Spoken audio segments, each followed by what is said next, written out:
ನೀವು ಮಾಡಿದ್ದೇನಪ್ಪ? ಕಳೆದ 5 ವರ್ಷ ನೀವೇ ಇದ್ದಲ್ಲ, 13ರಿಂದ 18. ನನಗೆ ಅದರ ಅರ್ಥ ಇದೆ, ನನಗೂ ಗೊತ್ತಿದೆ ಸ್ವಲ್ಪ ಮಾಹಿತಿ. ನಾನು ಆಕಸ್ಮಿಕವಾಗಿ ಸರ್ಕಾರ ಮಾಡಿದಾಗ ಇವ್ರ ಜೊತೆನೆ ಸೇರಿ ಚುನಾವಣೆಗಿಂತ ಮುಂಚೆ 15 ಲಕ್ಷ ಮನೆ ಕಟ್ಟಿ ಇರ್ತಕ್ಕಂಥದ್ದಕ್ಕೆ ಕಟ್ತಾ ಇದೀವಿ ಅಂತೇಳಿ ಜನಗಳಿಗೆಲ್ಲ ಹೇಳ್ಬಿಟ್ರು. ನೀವು ಎಲ್ಲ ಕಟ್ಟಿರ್ತಕ್ಕಂಥ ಸ್ವಲ್ಪ ಬಂದು ಎಲ್ಲ ಕಿತ್ತಾಕ್ಬಿಟ್ಟು ಹೊಸ ಮನೆ ಕಟ್ಟಿಗಳಿಗೆ 15 ಲಕ್ಷ ಮನೆ ಕಟ್ಟಿ ಅಂತ. ದುಡ್ಡು ಇಟ್ಟಿದ್ದು ಎಷ್ಟಿಟ್ಟಿದ್ರು? 2,000 ಕೋಟಿ ಇಟ್ಟಿದ್ರು. ಚುನಾವಣೆ ಹೋಗೋದಕ್ಕಿಂತ ಮುಂಚೆ 2018ರಲ್ಲಿ ಆರ್ಥಿಕ ಇಲಾಖೆಯ ಒಪ್ಪಿಗೆಯನ್ನು ಪಡೆದಿದೆ, ಯಾವುದೇ ಜಿಯೋ ಇಶ್ಯೂ ಇಲ್ಲದೆ ಕೆಲವು ರಸ್ತೆಗಳಿಗೆ ತೀರ್ಮಾನ ಕೊಟ್ಬಿಟ್ರು ಚುನಾವಣೆಯಲ್ಲಿ ಮತ ಪಡೆಯಲಿಕ್ಕೆ. 1,750 ಕೋಟಿ. ಯಾವ ಆರ್ಥಿಕ ಇಲಾಖೆ ಒಪ್ಪಿಗೆ ಇಲ್ಲ, ಏನೂ ಇಲ್ಲ. ಆ 1,750 ಕೋಟಿ ನಾವು ಬಂದಾಗ ಮುಖ್ಯಮಂತ್ರಿಯಾಗಿ ನಾವೇನು ಅಧಿಕಾರ ನಡೆಸ್ದೋ 14 ತಿಂಗಳು, ಅದನ್ನ ತೀರಿಸ್ಬೇಕಾಯ್ತು.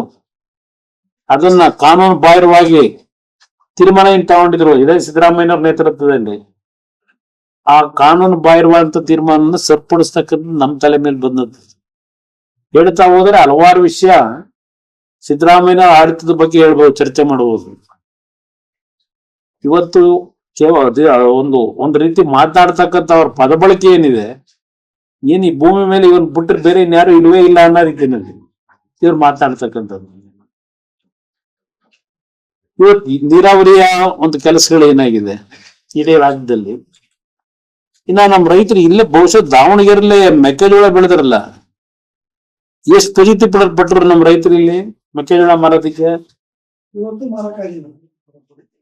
ಒಂದು ವಿಷಯ ನಿಮ್ಗೆ ಗಮನಕ್ಕೆ ತರೋದು, ಹಳ್ಳಿನಲ್ಲಿ ಧರಣಿ ಮಾಡಿದ್ರು, ಹಾವೇರಿ ಭಾಗದಲ್ಲೆಲ್ಲ ಧರಣಿ ಮಾಡಿದ್ರು.